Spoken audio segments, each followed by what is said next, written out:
Hi, my name's Sarah Tui, and I'm the Student Affairs Administrator at the Center for the Study of Race, Politics, and Culture. And I also work with students in the major comparative race and ethnic studies. And I just wanted to welcome you all today to our spring CRES talk, which stands for Conversations about Race and Ethnicity Studies. Conversations about Race and Ethnicity Studies. We began this program more than a year ago now. And what it consists of is inviting scholars and artists and activists, but usually scholars whose work is being read in one of the courses that we offer. And this quarter, this spring, one of our courses is Latino Politics, which many of you are in, taught by Alfredo Gonzalez, who is an advanced PhD student in political science. So I'm going to Alfredo will take over and introduce you to the speaker, and we'll get going. Thanks very much for coming.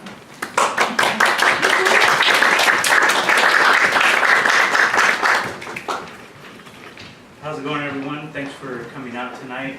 I'm really excited for our presenter today, but I want to start with thanking the folks that made today happen. I'll start off with Tracy Matthews, Julius Jones, the GOAT, Dara Epison, and Sarah Tui for giving me the opportunity to invite Dr. Moreno.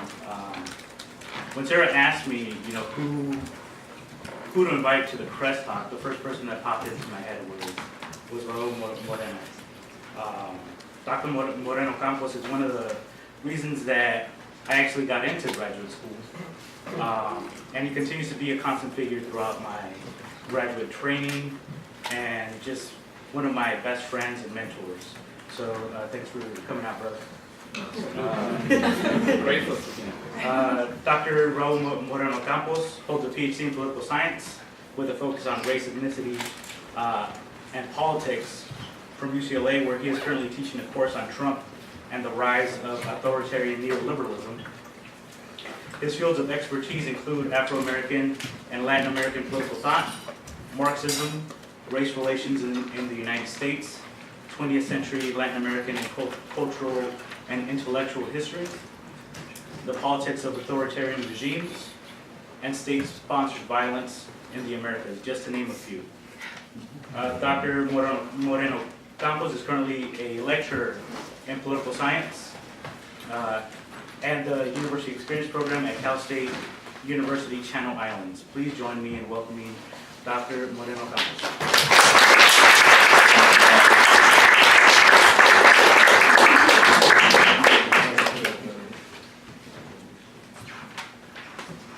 Good afternoon, folks. Very grateful to be here this afternoon, and I want to thank soon-to-be Dr. Gonzalez, and he tells me stop saying that. He tells me negative. It's not. We're not there yet. It's a formality at this point. But I'm very thankful for our many years of friendship, and also for all the work that has done in order to bring me here today, also to Dara and to Professor Gonzalez for making this happen, as well as to Professor Michael Dawson, whom I had the pleasure of meeting at UCLA in 2011 during our series on race, ethnicity, and politics. So I would like to thank Professor Dawson again, Professor Gonzalez, and Dara for making this happen. Very grateful to be here this afternoon.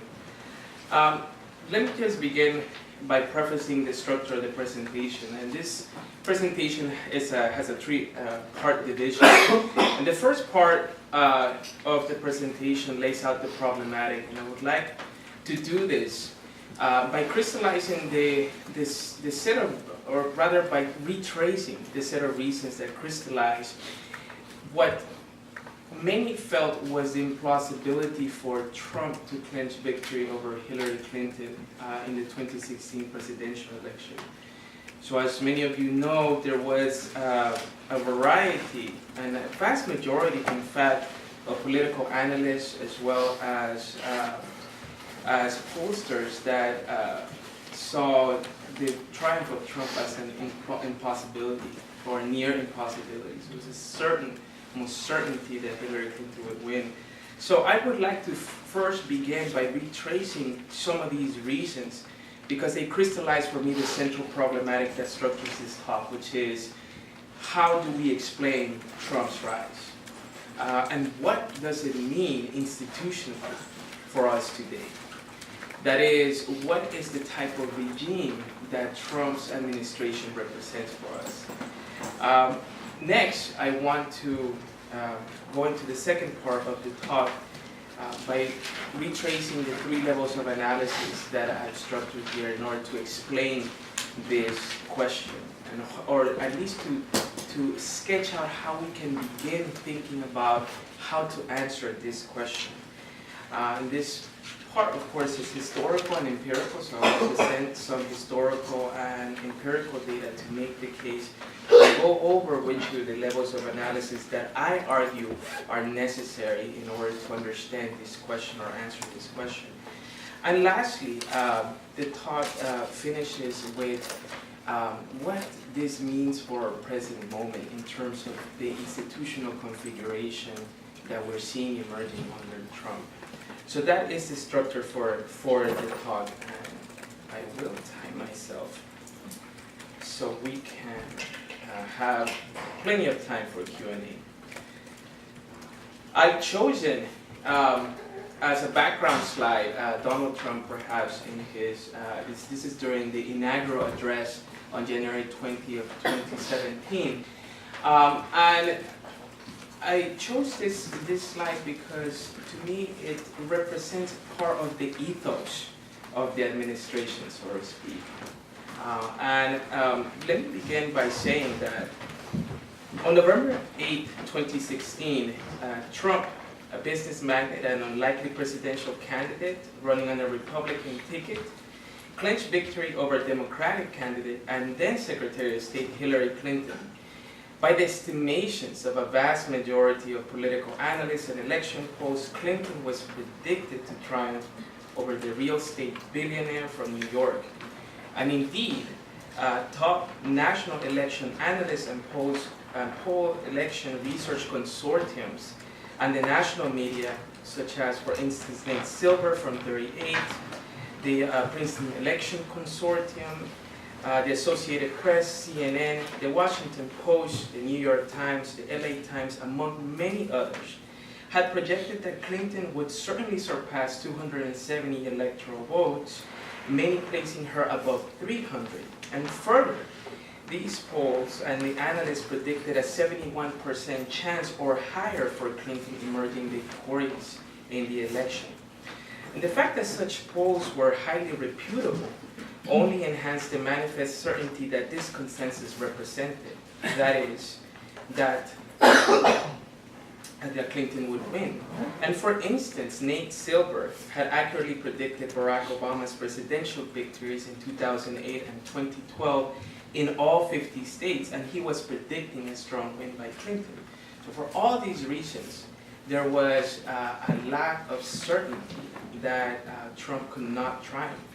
But the question that emerges is, why such seemingly high confidence in Hillary Clinton's victory amongst pollsters and political analysts? Well, perhaps such a confidence is symptomatic of their urban and cosmopolitan distance from the lived reality and the prevailing attitudes of the working class in this country. Primarily the anger of the white working poor in rural areas and the resentment of a declining petty bourgeoisie in suburban communities. This anger and resentment and the connection it has to structural, objective, and material conditions is a central part of the analysis that I intend to develop today. But perhaps such myopia is also attributable to two broad sets of categories, both of which pertain to Trump himself, and not necessarily the outside objective conditions. The first of these two categories is the apparent implausibility of Trump is based on his biography. First, he's a plutocrat and reality TV star with no military or political experience, who had aspired to the most powerful office in the land. And this contrasted, of course, sharply with the former secretary's record, which included several decades of public service and a well-established political connection network in Washington. Moreover, politically, Trump was manifestly situated out at the fringes of the Republican Party, and indeed, not ever having held any public office, and with his past alliance to the Democratic Party during the Clinton era, Trump seemed unlikely to surpass well-established Republican candidates during the primaries such as Jeb Bush. Now, secondly, Trump's apparent small likelihood for success in the presidential election of 2016 stemmed from his openly xenophobic, Islamophobic, and racist vitriol of his campaign speeches and his proposed policy agenda. What Obama's presidential wins in 2008 and 2012 represented to many was a transition to a post-racial era in the United States, one in which Trump's rhetoric seemed to represent marginal views at best, and certainly not the views fit for the national stage. And yet, as the presidential candidacy announcement speech that he delivered on June of 2015 reveals, the xenophobic and racist tenor that came to characterize the political rhetoric of his campaign was evident at the outset and only intensified as his campaign advanced. This rhetoric targeted in particular Latin American populations. And in this now infamous speech, Trump casted Mexicans in a criminal light, averring that Mexicanos were criminals, drug dealers, and rapists. Given the fact that the designation of Mexican operates in effect as a racial category in US society, despite the fact that it properly designates nationality, the racialized overtones of Trump's claim could not be ignored. At the quotidian level, where racial difference is lived and experienced, Mexicans stood not only for people of Mexican descent, but more broadly for the pan-ethnic group of people of Latin American descent in the United States. This was coupled with what was a discernible nationalist and protectionist discourse exemplified by his pledge to build an impenetrable wall along the US-Mexico border. And such vitriol was accompanied, of course, by his now infamous irascibility and irreverence, which only served in the eyes of many to raise questions about his capacity to exercise the equanimity required for the office of the presidency. And yet it would seem that perhaps more damaging to the public's perception of Trump was the fact that Trump openly incited his supporters to violence against those demonstrating against them, as evident in the comment he made during one of his rallies that he missed the good old days where folks protesting would be carried out in stretchers. Now, Trump again raised the specter of violence, this time against his opponent, by suggesting during his campaign trail in Florida in mid-September of 2016 that Clinton's security detail should disarm and see, quote, what happens to her, unquote, since he falsely claimed that she sought to, quote, destroy his supporters' Second Amendment rights, unquote. Now, this was an echo of alarming statements that Trump made earlier that year during an August campaign rally in Wilmington, North Carolina, where he brashly suggested that gun rights supporters should rise up against Clinton to ensure that she did not appoint judges that favor stricter gun regulations. And while the preceding that I've sketched out thus far was problematical enough, Trump's pattern of support amongst white nationalist, neo-Nazi, and white supremacist organizations was, and continues to be, profoundly unsettling and indicative of the white nationalism that underlied the populist rhetoric of his campaign. Among these groups of supporters were members of the Tea Party and birthers who rallied against Obama by making false claims that he was, quote, a Kenyan, unquote, and he was a, quote, secret Muslim, unquote, and who often depicted him as a savage. So I would like to I'll return to this. I would like to put, this is one example of an image or representation of Obama that was disseminated during Trump supporter rallies, including Tea Party and birther rallies. And in addition, of course, and you can see it here in context, and this is also illustrative of the type of statements that you saw at those rallies. Of course, notice, there's several levels of meaning here, calling first into question the fact that Obama is a real American, or interrogating that, but furthermore, espousing a type of xenophobia and nationalism that came to underline much of the rhetoric of the Tea Party and the birther factions that supported Trump. But in addition to this, David Duke, seen here in his Grand Wizard outfit, the former Grand Wizard of the KKK, officially endorsed Trump. And in the meantime, Trump wavered in his disavowal of the endorsement by stating that he, quote, did not know enough about David Duke, unquote, as though this was necessary when confronted by the fact that a white supremacist had endorsed you. Now, in addition, the National Policy Institute, headed by Richard Spencer and several other white nationalist and so-called alternative right organizations, openly endorsed Trump as their official candidate and were in fact in jubilee across social media in the aftermath of the election, so much so that Twitter actually had to ban many of them, including Richard Spencer, from their Twitter accounts.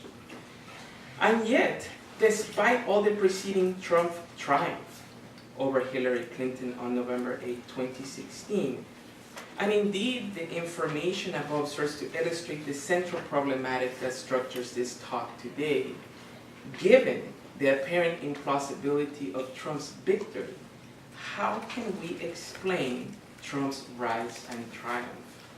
And in addition, what kind of regime does his administration represent? Now, some analysts and scholars, political scientists included, have turned to the study of issues central to the presidential race, such as immigration, campaign strategy, as well as an analysis of political institutions, such as the Electoral College, to explain this outcome. However, my contention is that although helpful to shed some light on the processes involved, these types of analyses are partial at best. And they, in fact, do not explain the structural economic and political processes that drove the rise of Trump. For example, explaining the outcome as a function of what some regard as an antiquated and perhaps even anti-democratic relic of the slave era, that is the Electoral College, is not enough. Why not? Well, first, explaining the outcome as a function of the Electoral College still does not explain why Trump was able to rise to the top of the Republican ticket despite his open racism, xenophobia, misogyny, Islamophobia, and anti-immigrant, anti-Latino rhetoric. Now, second, an analysis of the Electoral College does not explain why Trump's message was able to mobilize so much support for his campaign, particularly in predominantly rural and white counties across the nation. Data collected from the election results demonstrates that Trump was able to win 2,623 counties across the nation versus 489 for Hillary Clinton. Clinton did win, however, the popular vote nationwide by a margin of 2 million votes, despite the variability in county size. Now, in fact, the results corresponded to the wide variability in county size. Some of the counties of those 2,623 counties that Trump took had less than 500 population. Okay? But the crucial point is that an overview of the demographic characteristics of the top counties in which Trump won over 50% of the vote, and particularly those that received over 60% of the vote, reveals that these counties were overwhelmingly white, working class, and rural. This, therefore, requires an explanation. Why did this demographic strongly support Trump? Further, focusing on the processes and pitfalls of the Electoral College does not explain how Trump managed to turn key states like Wisconsin, Pennsylvania, and Michigan, which have over the last 2 decades a historically consistent pattern of voting Democratic, particularly in the 2008 and 2012 elections. Moreover, and perhaps more importantly in my estimation, if the problem was a function solely of US political institutions, then why is the rise of far-right politics like Trump's a global phenomenon? For instance, the rise of the right in Germany, in Britain during Brexit, in Austria, and most notably now in France's recent presidential race, in which far-right candidate Marine Le Pen was poised to win. She did not, but she was poised to win, demonstrate that Trump's rise is part and parcel of a global phenomenon that has far-reaching political consequences. Therefore, my central claim for this talk is that Donald Trump's victory represents the triumph of populist politics in the United States, whose rise is situated in the current stage of capitalist development and its crises that have impoverished the working class and led to the decline of the middle class in this country, and whose triumph has led to the reconfiguration of state power and transformation of the US nation state into what I and others have termed an authoritarian neoliberal regime. Indeed, over the last 5 decades, the demands of capital accumulation necessitated the restructuring of the patterns of production in the global north, of which the United States emerged as the global leader in the post-World War II period. This restructuring entailed transitioning the bulk of economic production away from industrial manufacturing to an economy primarily based in services and finance since the late 1960s. The power of the banking sector and its proportion to national GDP grew in fact in proportion to the process of de-industrialization, as the declining standard of living for the US proletariat and its petty bourgeoisie led to a higher debt-to-asset ratio.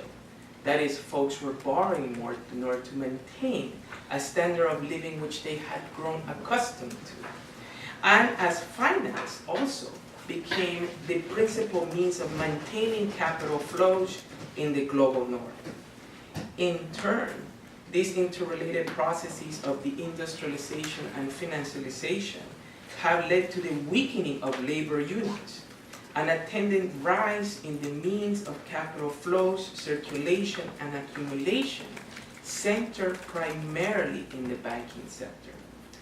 And the ultimate result of these patterns has been an increased concentration of wealth and income in the top 1 to 10%, that is the top decile, to patterns not seen since the late 1920s. As a result of these structural objective economic conditions, the intensification in the impoverishment of the working class in the US and the decline of its petty bourgeoisie created the fertile ideological ground and for the growth, and dissemination of populism.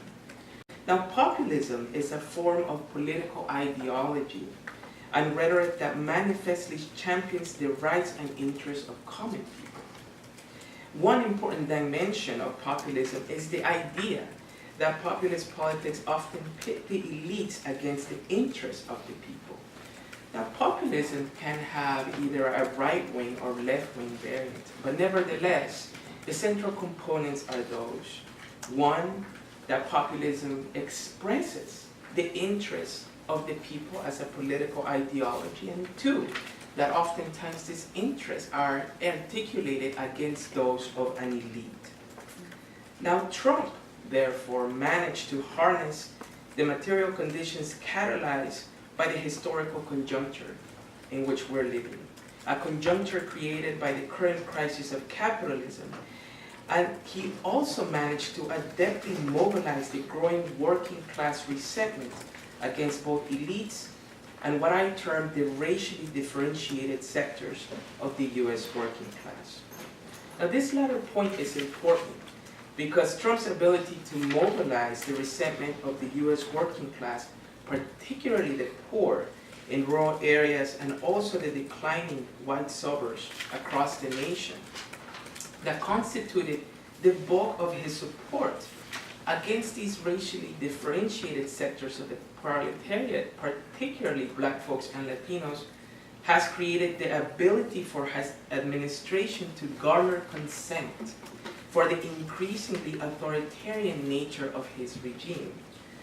The ability to do this lies in the fact that racialized populations have historically been central to capitalist production, as the cardinal requirement for capital accumulation in the long run is the creation and maintenance of a disciplined labor force and what Marx termed an industrial reserve army, that is, the large portion of the unemployed that is tractable. Now, politically, this means that these populations are casted as marginal to the nation state, and the nation state's definitions and self-understandings of who constitutes its legitimate members. The creation, therefore, of a citizenry that lives in a perpetual marginal or secondary class citizen status means that there are little or no legal, institutional, or other political resources within the formal sphere of the state for these populations to avail themselves in order to press for further wages, for better working conditions, for a dignified life, and for equal protection under the law. Indeed, these structural and ideological conditions had led to the institutional reconfiguration of state power under Trump, making the state increasingly authoritarian, while at the same time espousing a neoliberal economic ideology. What the latter entails is a state whose economic and political ideology is manifestly based on laissez-faire economics of free markets under classical liberal theory or classical liberalism, but at the same time paradoxically favor greater state intervention in the economy, particularly through the facilitation of the regulatory processes, the cutting of state spending in public programs and services, and privatization, as well as the drafting of bigger transnational trade agreements and lower barriers to trade. Now, the authoritarian dimensions of such a neoliberal state lie precisely in the state's willingness to circumvent constitutional guarantees and the law in order to insulate itself from political and social dissent. Now, what the preceding argument entails, therefore, that there are three levels of analysis here. The first of these is structural, that is, the objective economic conditions or the material conditions. The second is ideological, or the consequent ideological formations that have arisen out of these set of objective conditions. And lastly, or thirdly, the institutional level. And this is the resulting institutional configuration of interrelated economic and ideological processes. I would like to now turn to an analysis of these levels. Now, the first of these is the analysis of the structural economic conditions that we are facing today and that led to Trump's rise. Now, this entails understanding the current stage of capitalist development and analyzing its consequent pattern in wealth concentration and income distribution, rates of unemployment and poverty, increased job instability and precarity, and the general conditions of social alienation. Now, the first important trend here is understanding the change in the composition of US GDP based on industrial production and manufacturing. Now, what I pulled up here is data from the Bureau of Labor Statistics that demonstrates that the proportion of manufacturing to US GDP has consistently declined since the late 1940s. Now, at its peak in the early 1950s, as you can see from this slide, the share of real US GDP from manufacturing was roughly 30% or so. In fact, about 28%. If you can see this. It won't show because of, so you can see, for instance, at the height between 1951 and 53, manufacturing as a percentage of GDP was approximately 28%, or roughly 1/3 of US GDP. Now today, and look at this, the steady downward trend since the late 1940s. Today, the share of real GDP from manufacturing is in fact less than 12%. And manufacturing only employs 9% of the US workforce, as opposed to approximately 38% in 1950. Now, at that time, US unemployment rate was 2.9%. You can see, for instance, when we get to the present moment, I'm going to talk about the crises of 2007 and 2008. The percentage share of manufacturing as part of total GDP is less than 11% at that point. Now, in addition to this, in 2010, at the height of the recession, unemployment was nearly 10%. And if we compare this to the conditions and the unemployment rate at the height of industrialization in the United States, that means that we have an increase of over 200% in the unemployment rate and a decrease in 70% in manufacturing as percentage of GDP. Now, the total number of manufacturing jobs, consider this, lost from 2001 to 2009, precisely the period around which the financial crisis was being catalyzed, alone was 6 million jobs. Okay? Now, at the same time, labor data demonstrates that real wages for the working class have remained stagnant since approximately the 1970s, despite an increase in overall productivity. This graph also shows you, and I'm drawing copiously from the work of Thomas Piketty for the data, the economic data in this presentation. I have not gathered the data myself, but I draw it from his work.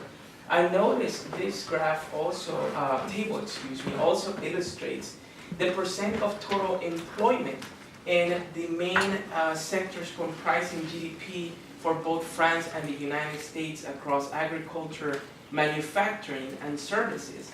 And you can see that in 1950, the proportion of total percent of employment in manufacturing for France, as well as the United States, was around 33%.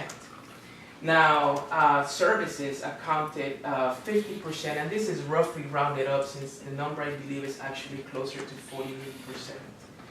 And notice how this changes by 2012, where you have only 18% of a share of US employment in manufacturing and 80% share of US employment in services. Now, this has political consequences.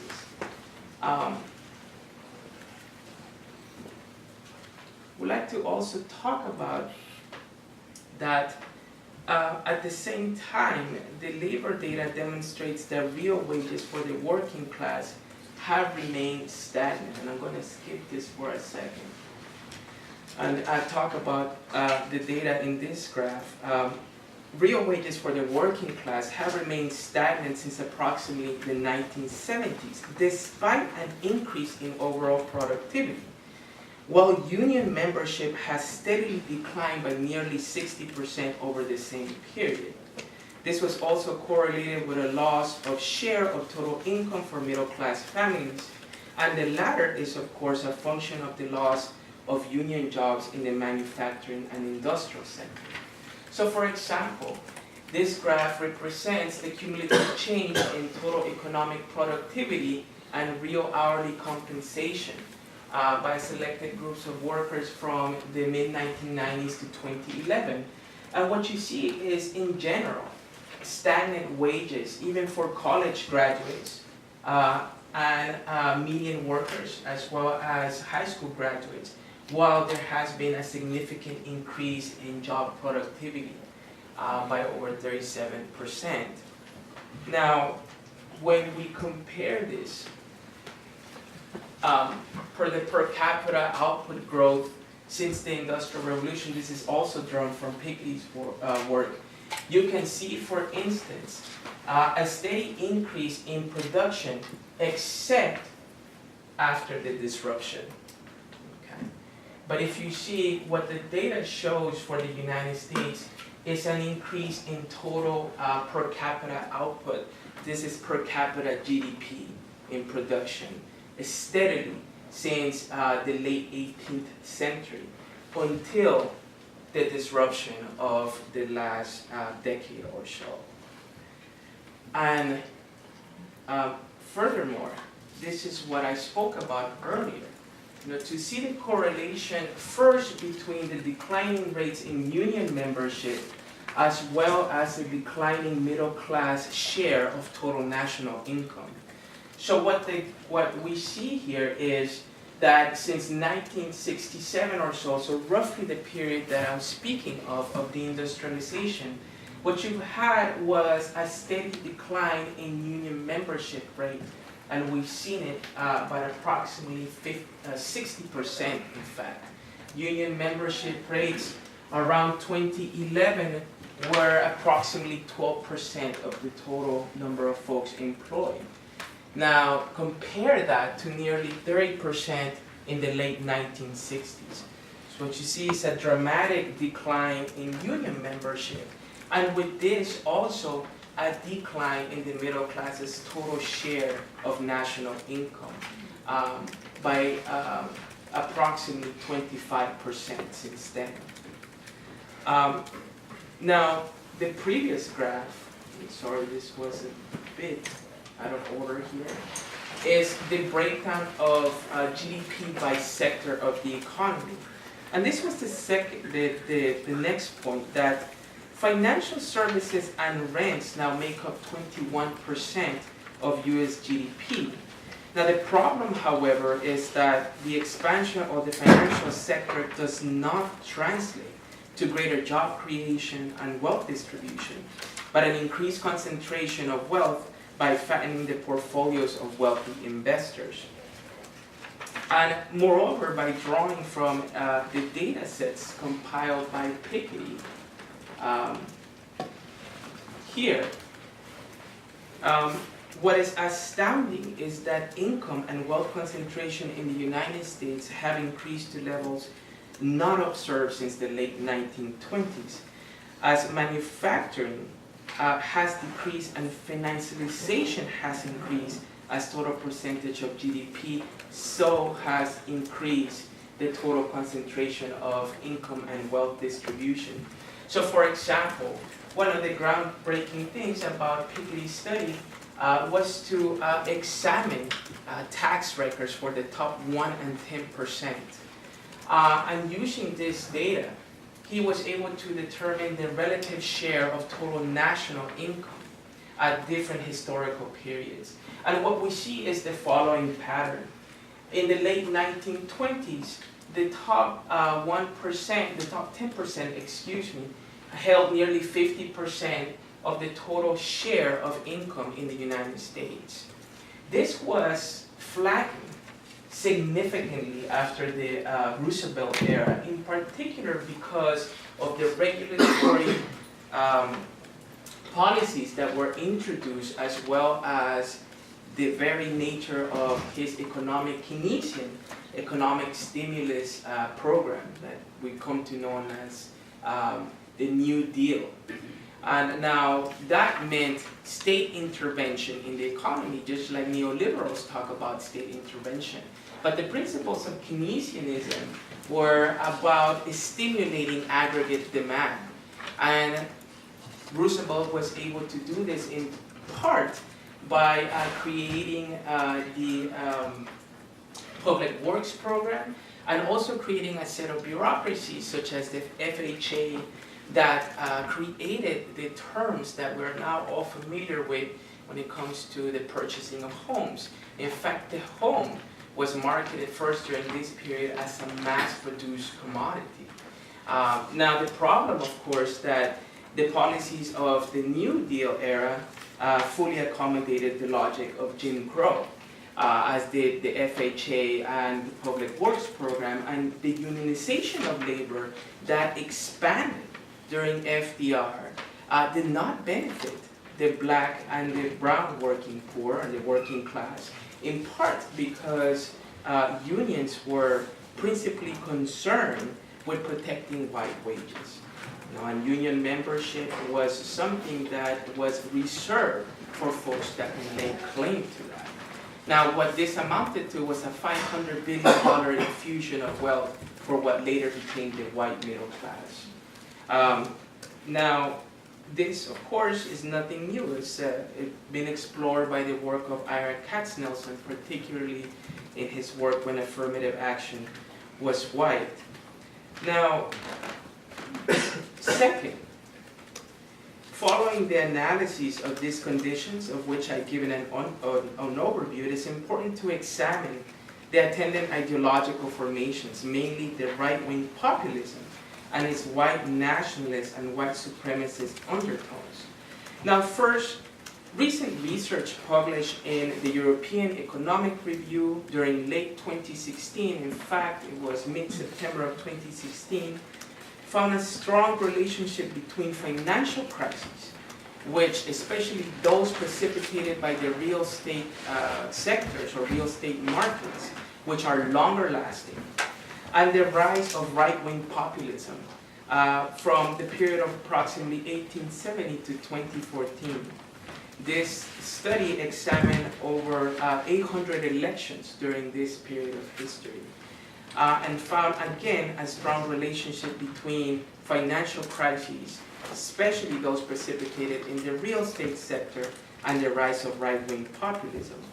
Now my own historical research indicates that populist politics and right-wing regimes tend to rise after capitalist crises, in particular those precipitated by the financial sector, as this study also confirms. For instance, this was true in the early 19th century, when the 1819 recession, the first major economic disaster in US economic history, catalyzed the conditions necessary for the rise of Andrew Jackson in the 1820s. And of course, Andrew Jackson's presidency and the late 1920s is commonly cited as the period of expansion of the suffrage, of populism in the United States. But of course, part of the narrative here is that this was an expansion of white men's democracy.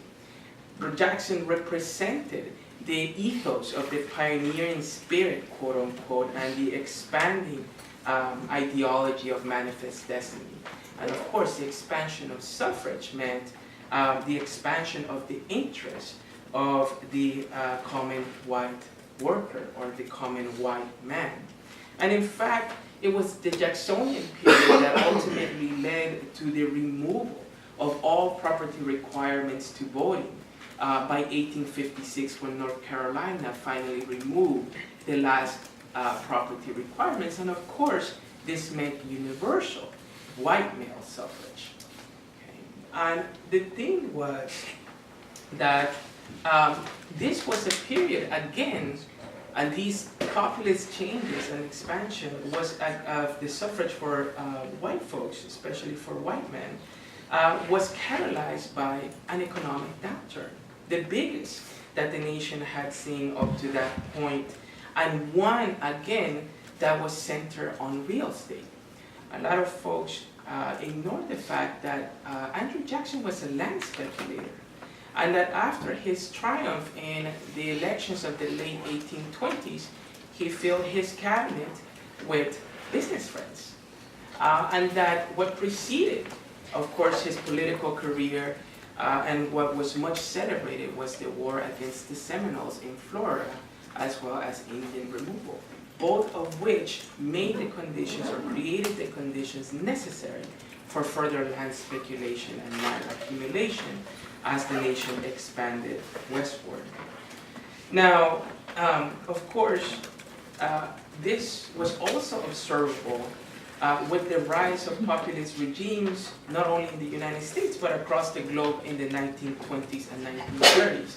And in fact, FDR's rise to power and the New Deal constitutes yet another manifestation of white populism in the United States.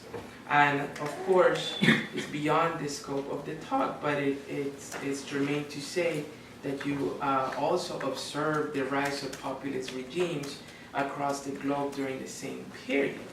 That is, for instance, Benito Mussolini in Italy, Adolf Hitler in Germany, and various populist regimes across the Americas, including those in the Caribbean and Central and South America.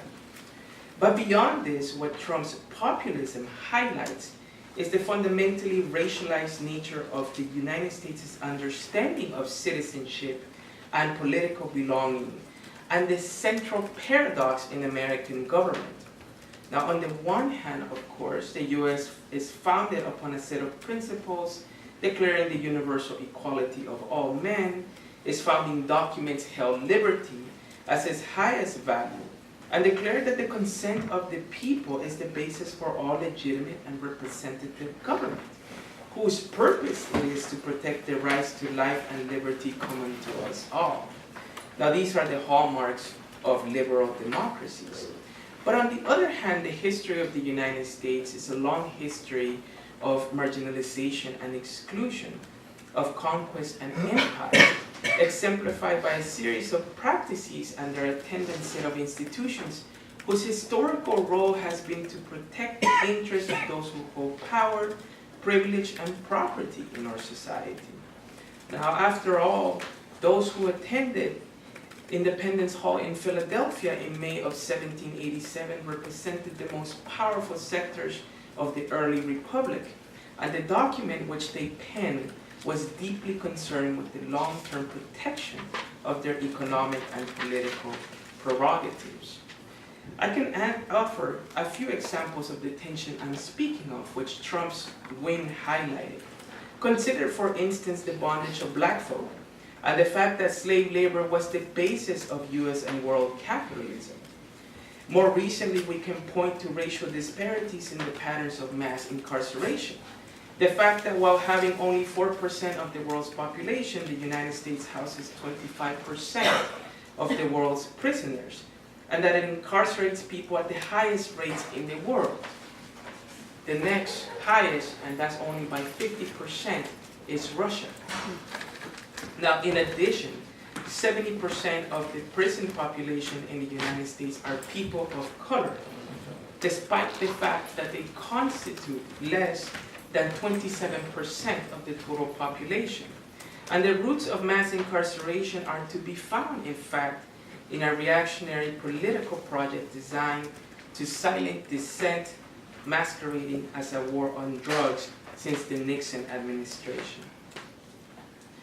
Now, we can also point to the extension of these patterns of mass incarceration and criminalization of people of color to the persecution of migrants, particularly from Latin America, by a security state who criminalizes those upon whom it continues to exploit for their labor, without which those deemed legitimate US citizens could not enjoy the standard of living they have grown accustomed to. In the meantime, 46 million people live at or below the level of poverty in the United States, and that, folks, equals the entire population of Central America. Now, these practices and patterns, of course, stand in sharp contradiction to the principles outlined in the documents that I mentioned above. Now, how to explain this contradiction and this paradox that Trump's win highlighted yet again? Now, in part, the answer lies in determining just what is meant by we, the people. Who are the people? Who are the we who are entitled to rights such as due process and equal protection under the law? This is the question that is at the heart of the question of citizenship. Who belongs and who is entitled to rights, duties, and responsibilities? Who does not and is not entitled to these rights? In part, it is also a question of asking whether the prevailing economic organization of our societies and our patterns of consumption, production, and wealth distribution are in fact compatible with democracy. So what was the definition of we the people? Now, by the letter of the law, only white property males were fit to exercise the rights of citizenship until 1855, when, as I mentioned earlier, the last property requirements to voting were lifted by the state of North Carolina.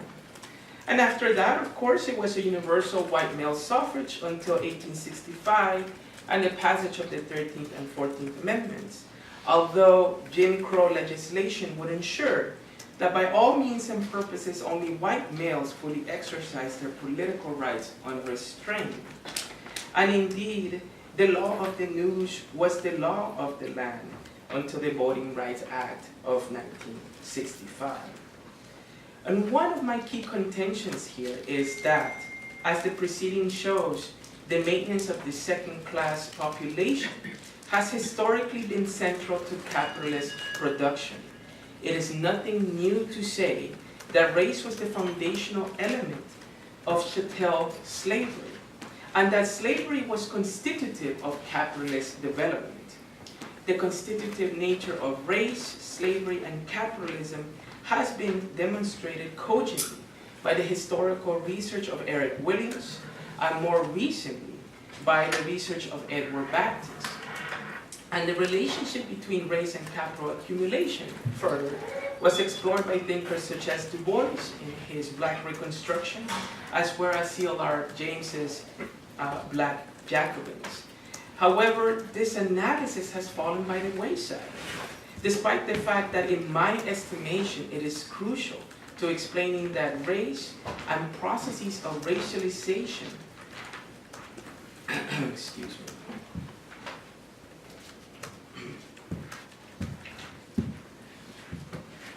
And processes of racialization exert a significant function in disciplining the labor force and the industrial reserve army. Consider, for instance, the way in which racial categorization was explicitly used as a tool of managerial control in manufacturing in the early 20th century, as well as in the modern period. And here, I would like to share what I believe to be a magnificent historical primary source.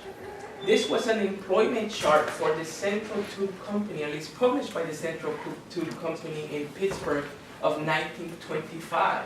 And what it shows is racial adaptability to various types of plant work.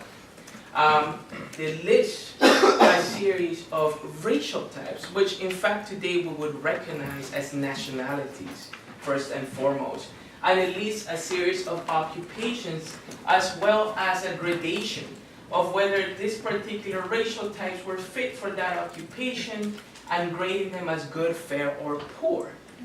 Now this was a tool of labor management used in the early 20th century.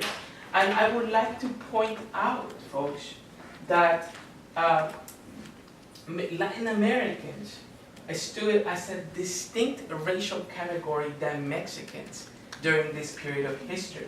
And note that all occupations, with the exception of hard labor like pick and shovel work or wheelbarrow work or service labor, were deemed to be unfit for Mexicans, or rather, that Mexicans were racially unfit to perform all these occupations except for hard labor.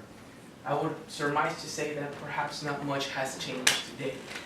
And if you note, for instance, black folk are granted a variety of fair to good classifications in most work, with the exception of skilled trades. Okay. Now, notice, I would like to also point out that many of the folks that we consider white, including Jews, were seen to be simply unfit to perform any type of labor. Okay. And that furthermore, of course, at the top of the hierarchy are white Americans, deemed to be either good or fair across all occupations. And so what this document represents is in part the type of work done by economic historians such as David Roddiger that explain that race was an important tool of labor management. And in fact, that race relations, first and foremost as power relations, were deeply embedded in labor politics. Now, this is in part and parcel why the legal definition of who's entitled to rights and privileges, that is, who's a legitimate citizen of the United States, was propertied white males. But the legal definition of who constitutes the legitimate citizens of the US has changed through the struggle. A battle fought on the factory floors, the fields, the inner cities, but also in the courts, in city halls, and in state and national legislatures. Now, the precept behind this contention is the fact that it is struggle of common people against domination that animates the highest democratic ideals, the practice and institutions. And this could not be more important for us than today. Now, indeed, Trump's populist ideology, underscored by his white nationalism, is an attempt to reverse these gains.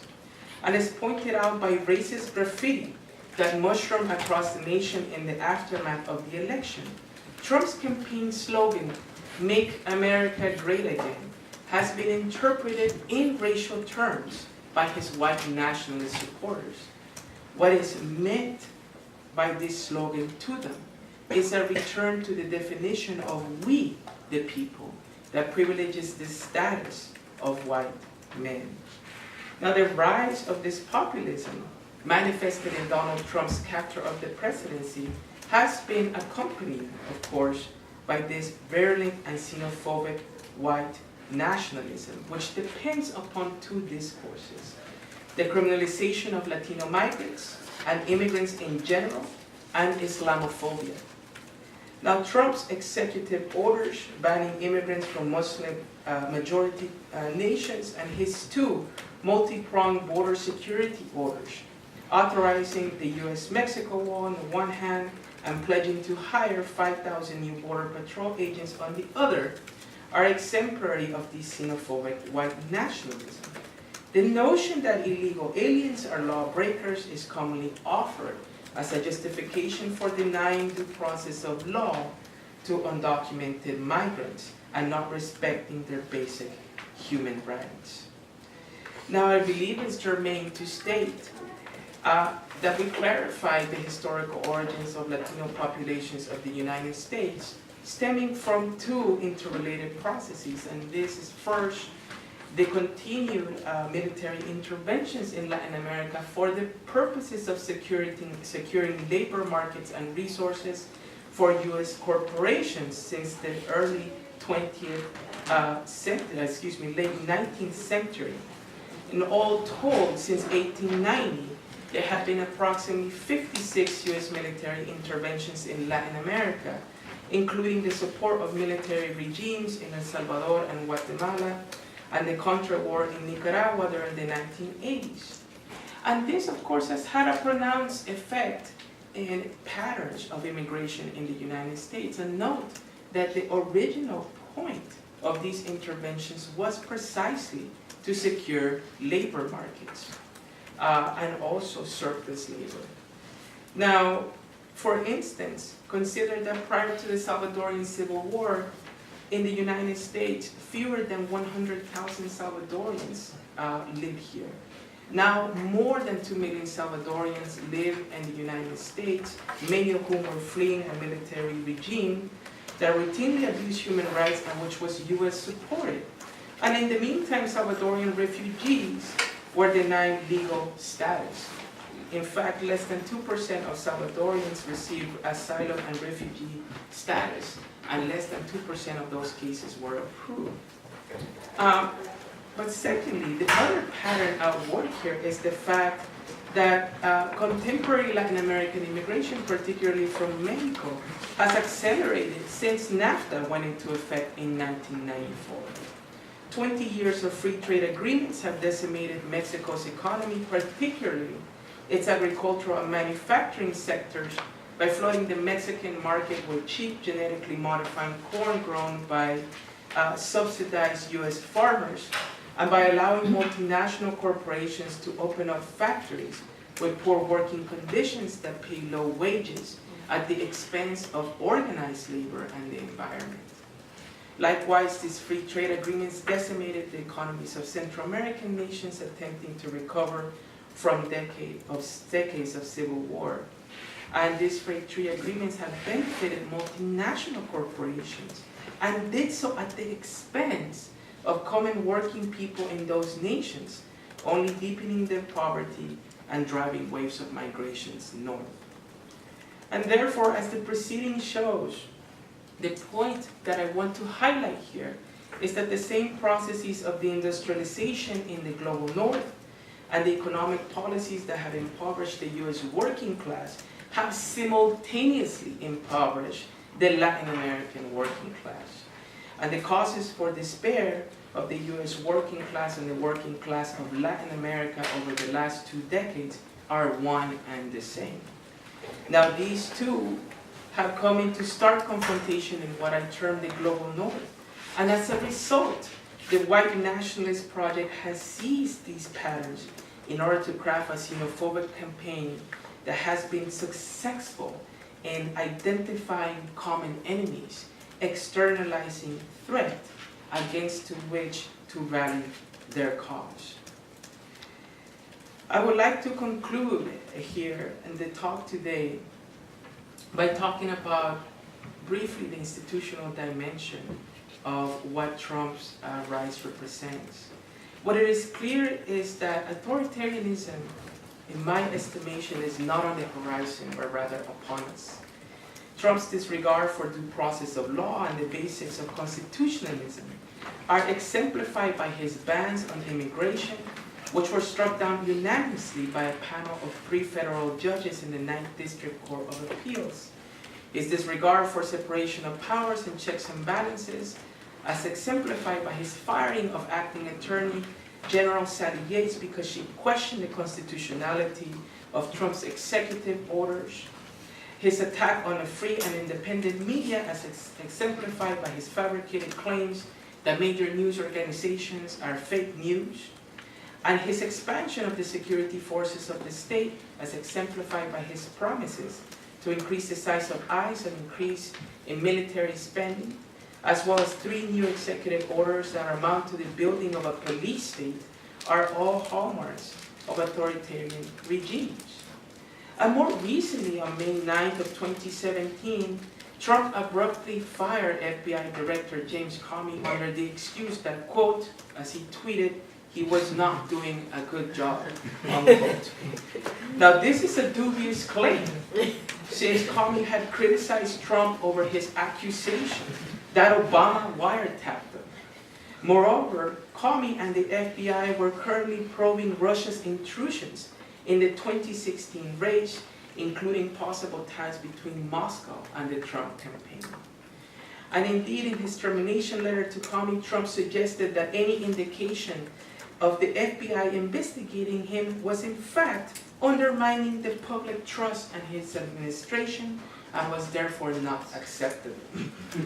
So the firing of Comey is the latest and clearest demonstration of how Trump freely ignores the constitutional mechanisms and political conventions that serve as a check on presidential powers.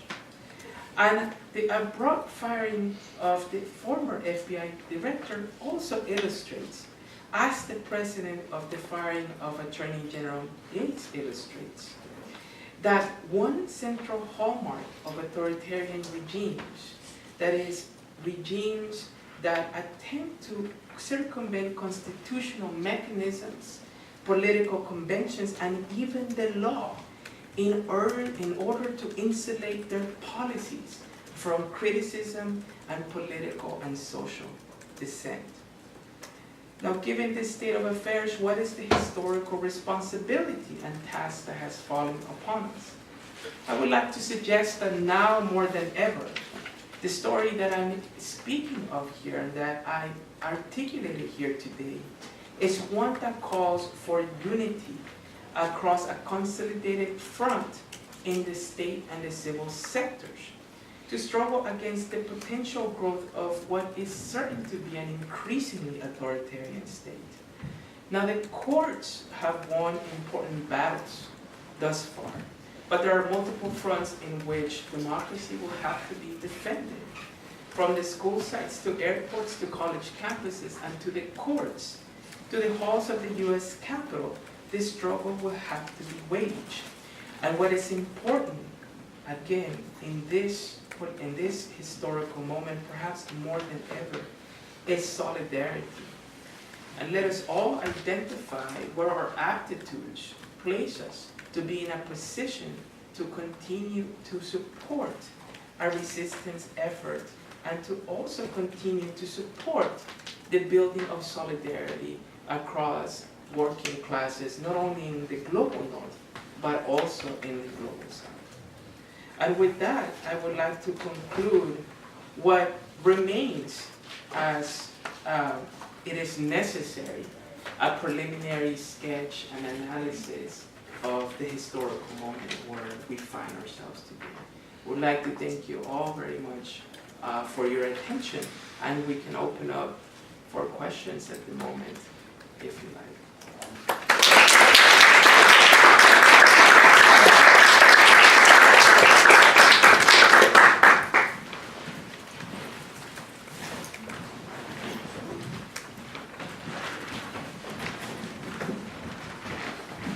Yes, sir.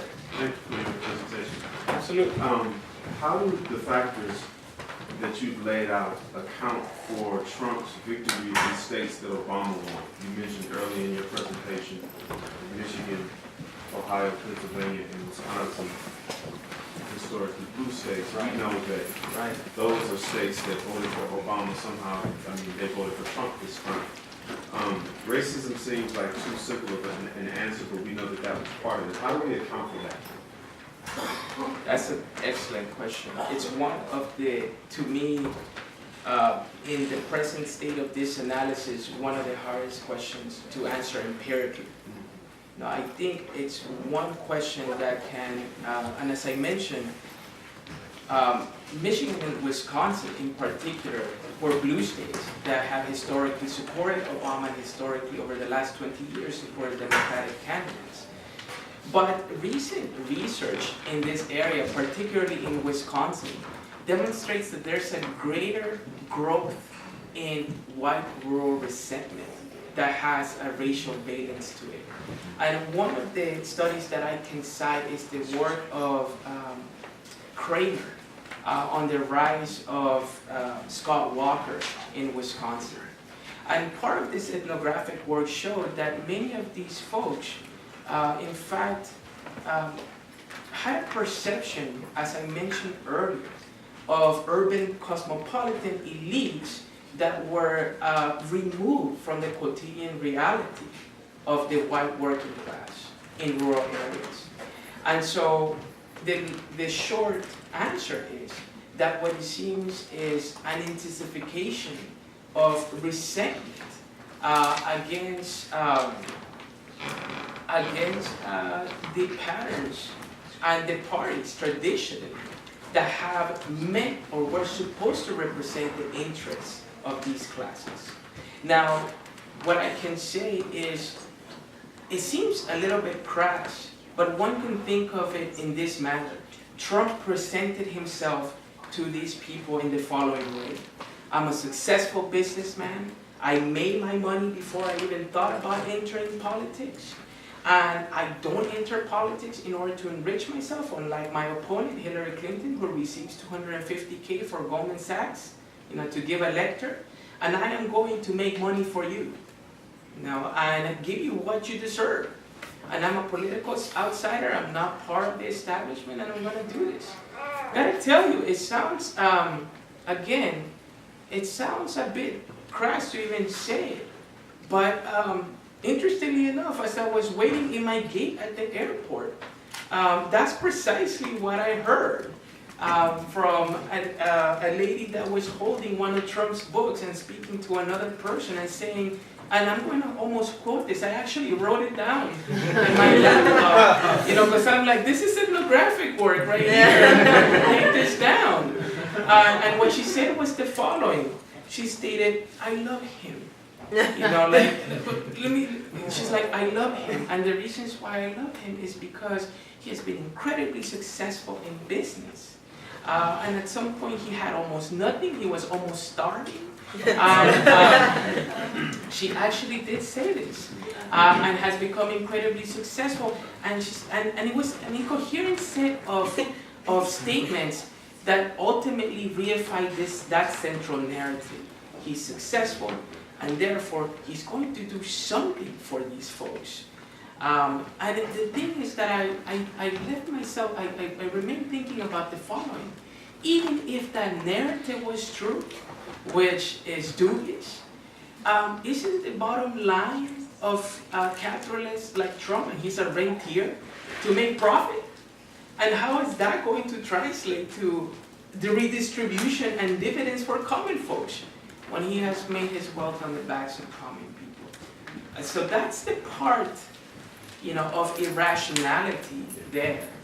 But he has come to stand or signify that ethos, for these folks. But I think that that's an excellent question that requires more empirical data that at the moment has not been collected. Yes. Do we know if there's a difference between the attitudes of people who work for a living and generally make fairly low wages towards the rentier class, people who own capital, and the professional class who make, say, a comfortable income as lawyers or doctors? I'm sorry, can you repeat that again? Was there a difference in terms of the wages? Is there a difference in terms of how working class people view well-paid professionals versus capitalist rentier class people? View Trump in terms of how they view him? Trump, but more generally people who've been in business as opposed to lawyers or doctors. There was an excellent compilation of the different demographic attributions by the Pew Research Center that demonstrated that in fact the strongest level of support Trump received was from folks that did not have college degrees and that were predominantly working class and lived in rural areas. However, Trump performed historically around the same level, if not better, than, say, for instance, Mitt Romney amongst white college-educated males. And this, in part, I feel expresses the fundamentally racial undertones and white nationalist undertones of his campaign. And so it wasn't solely driven by class interests. I mentioned that it was the objective structural conditions, the economic conditions, that created the fertile ground for the dissemination of this populist white ideology. But it wasn't solely that, because at the end of the day, racism is irrational. it can have its historical origins in the disciplining of labor markets, as I mentioned, and still serves that function. But as part of the integument of groups as racial groups, it is fundamentally irrational, right? Because look, the story that I painted here is one in which the white working class should be in solidarity with the brown working class and the black working class and migrants, and there's a common enemy, you know, and that is the financier capitalist class for as far as the interests of those folks are concerned. But yet we don't have solidarity. What we have seen is the complete opposite. So the point is, it is not entirely rational.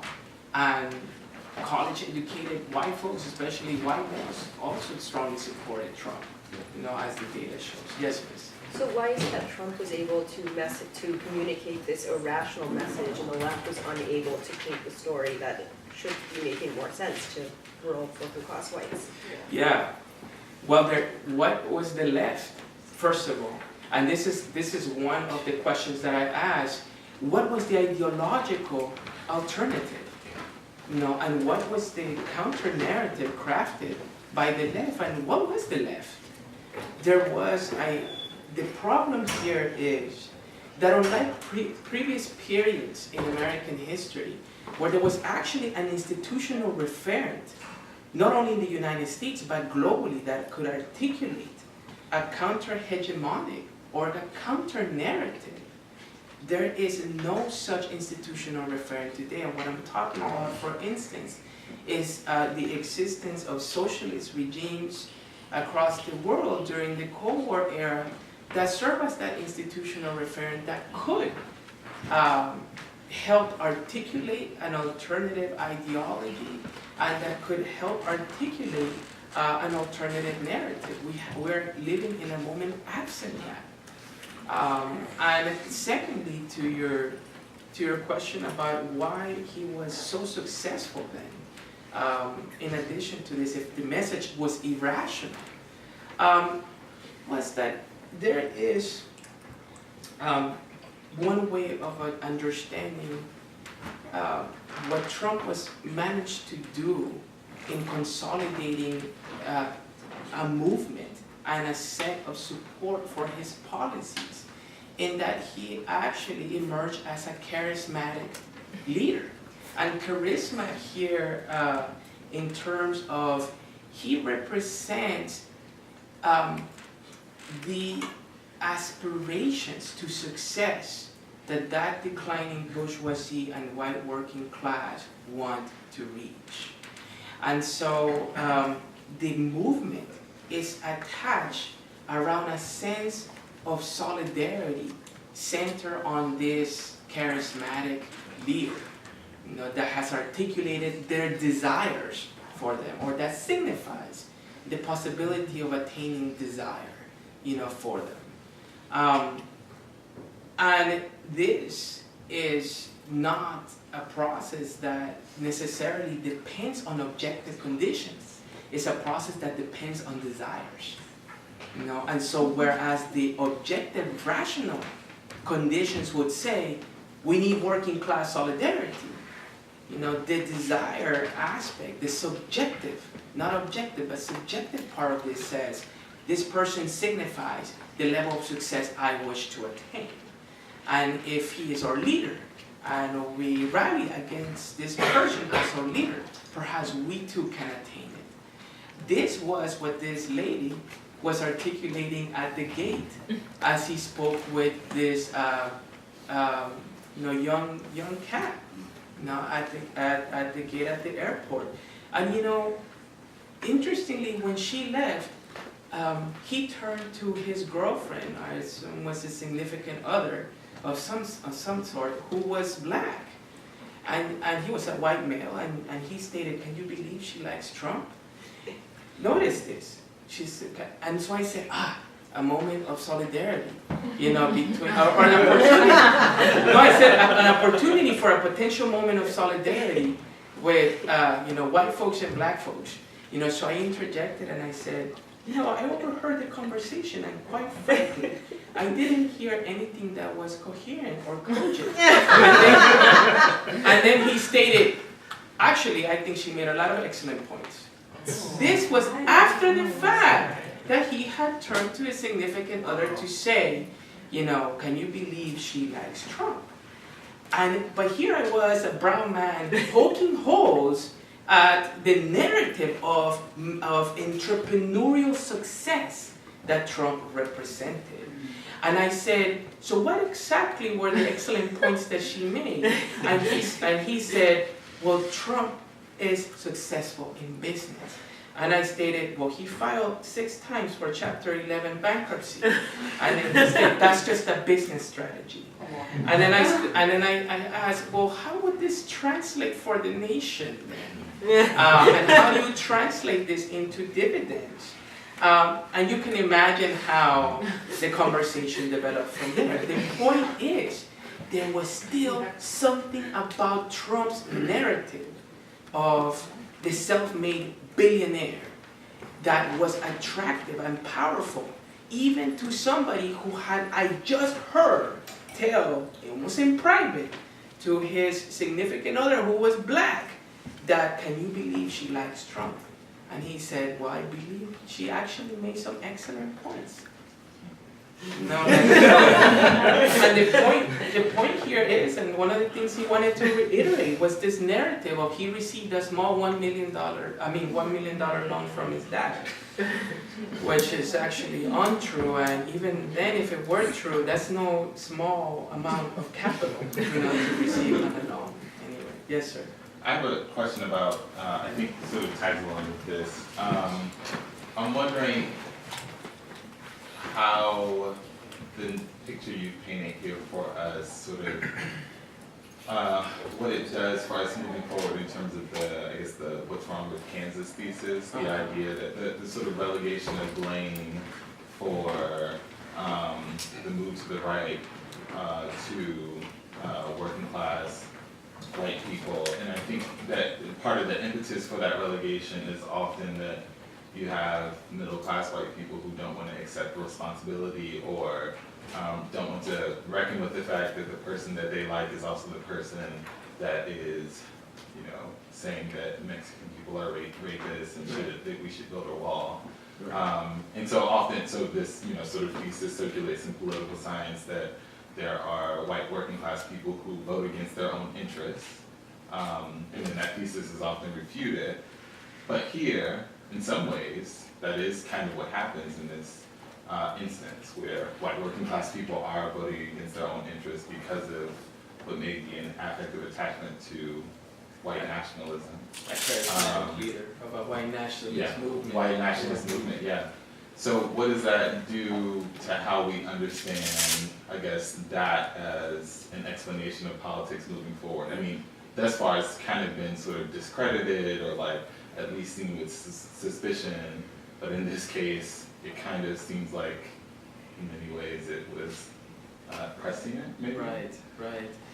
One of the things that I have to say is that I was inspired, and this part of the analysis I am not completely done working through, but I was inspired by the work of the late Victor Wolfenstein in explaining the rise, the simultaneous rise of white nationalism and black nationalism during the 1930s, which, if you note, based on the structural economic data, is almost an identical period in terms of the objective conditions.